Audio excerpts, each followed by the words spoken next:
Hey guys, I'm so happy to be home. I was driving down the expressway coming home from work and got into this major traffic jam. Apparently there was a very, very serious accident up ahead. I managed to get off at the first exit, came into another traffic jam. Managed to get off the next road, another traffic jam. It seemed like every road I went down was another parking lot, basically. It seems like this one accident kind of spread out and took over every side road I could possibly take to get home, but finally made it. Happy it's Friday, it's the beginning of the weekend, and the beginning of my vacation, so that makes it even better. So I'm looking forward to getting a lot of reading done this whole week.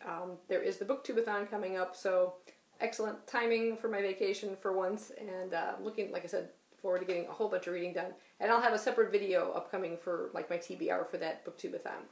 So in terms of the weekend, I'm hoping to finish up what I'm currently reading and be able to start fresh. Doesn't always work that way, but I'm going to try my best to finish up what I'm currently in the middle of. I'm listening to the audio version of this book, Ashes, by Ilse J. Bick.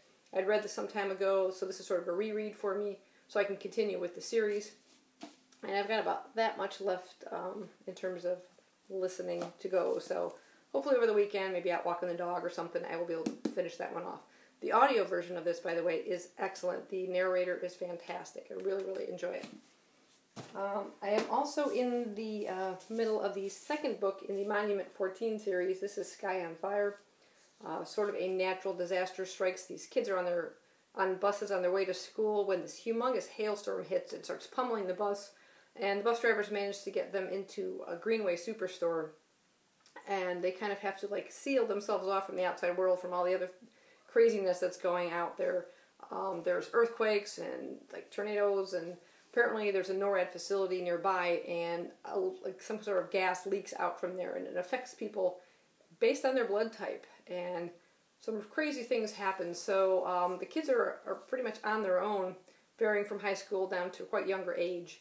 The one teacher that was driving or with the bus kind of has gone off to get help, but no one has come back yet, so they're really, really on their own.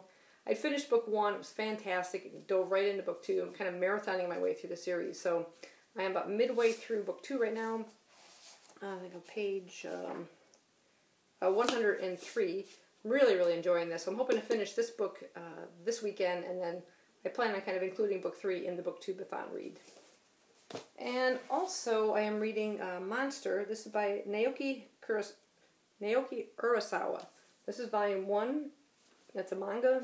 And I'm reading this as part of the Booktube Manga Club, which is on Goodreads, and I'll put links to that book club down below. This is one of our kind of group reads that we're doing this month. There's also Death Note, Death Note Volume 1, and I'm not participating in that part because I have read this one already, and I'm kind of trying to finish stuff up, like I said, before Booktubeathon starts. Otherwise, I would have liked to have done like a reread on that, but decided to focus on this one. I've never read this one before. I've heard really good things. It's about this doctor. His name is Tenma, and he's engaged to the daughter of the director of the hospital he works at.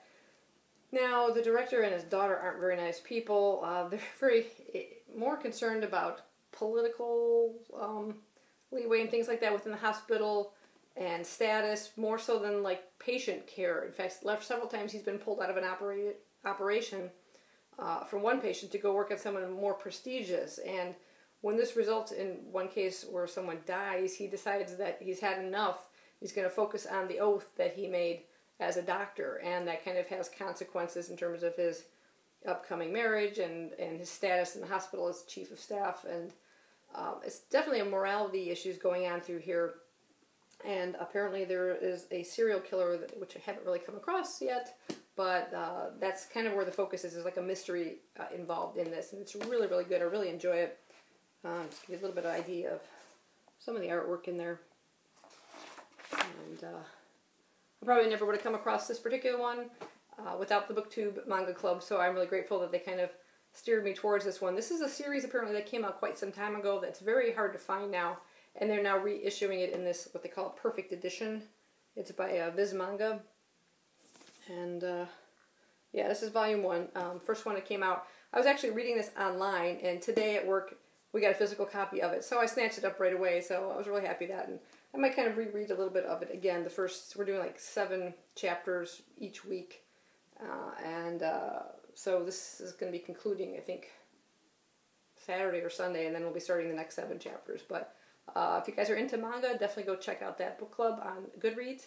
So that's what I'm going to be reading this weekend. Again, in the next day or two, I will be posting my TBR for the upcoming Booktubeathon. So hope you guys have a great weekend. Let me know if you are participating in the Booktubeathon. I'll be interested in what you're reading this weekend. So have a great weekend and happy reading. Bye-bye.